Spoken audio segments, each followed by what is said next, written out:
গত 2 দিন ধরে প্রতিযোগিতা দিয়ে একের পর এক অপমান করা হচ্ছে বাংলাদেশ সেনাবাহিনীকে। শুক্রবার নিজের ভেরিফাইড ফেসবুকে একটি স্ট্যাটাস দেয় জঙ্গি সমন্বয়ক হাসনাত।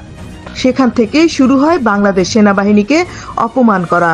দেশের জনগণকে সেনাবাহিনীর মুখোমুখি দাঁড় করানোর নীল নকশা থেকে এই কাজ করে হাসনাত আব্দুল্লাহ, যার ধারাবাহিকতায় তারা শনিবার শাহবাগে অবস্থান কর্মসূচির ডাক দেয়, কিন্তু জনগণের সাড়া না পেয়ে তারা সেই কর্মসূচি স্থগিত করে।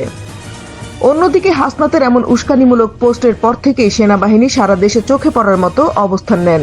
আর বাস্তবতা টের পেয়ে আজ আরেক জঙ্গি সমন্বয়ক সার্জিস আলম ফেসবুকে হাঁটাহাঁটি ভেঙে দেয় হাসনাতের।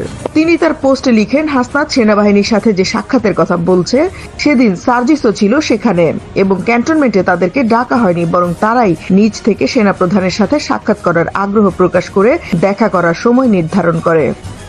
পোস্টে আরো লিখেন, ওই আলোচনায় আওয়ামী লীগকে রিফাইন করে ফিরিয়ে আনার কোনো প্রস্তাব দেওয়া হয়নি, তবে সেনাপ্রধান যতক্ষণ তাদের সাথে কথা বলেছেন অত্যন্ত স্ট্রেট ফরওয়ার্ড ভাবে কথা বলেছেন।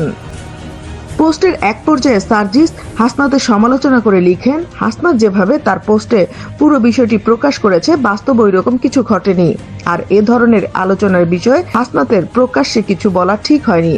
এতে করে ভবিষ্যতে অন্য কেউ কোনো বিষয়ে আর তাদেরকে বিশ্বাস করে কোনো আলোচনা করবে না, এতে আস্থার ঘাটতি হবে।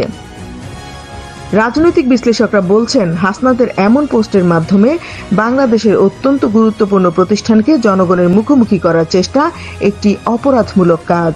আজকে হাসনাত আসিফ মাহমুদ তার ফেসবুকে স্ট্যাটাস দিয়ে আসিফ মাহমুদ টেলিভিশন বা অনলাইন পোর্টালে তার একটা ভিডিও বার্তায় আরেকজন সমন্বয়ক সেনাপ্রধানের বিরুদ্ধে যেসব কথাবার্তা বলছেন, সেনাবাহিনীর বিরুদ্ধে যেসব কথাবার্তা বলছেন অ্যাকসেপ্টেবল নয়। এদিকে সার্বিক বিষয় বিবেচনা করে নিরাপত্তা বিশ্লেষকরা বলছেন, বাংলাদেশ সেনাবাহিনীর যে সম্মান ছিল দেশের মানুষের কাছে তা গত কয়েক মাসে একেবারে শূন্যের কোটায় নেমে গেছে।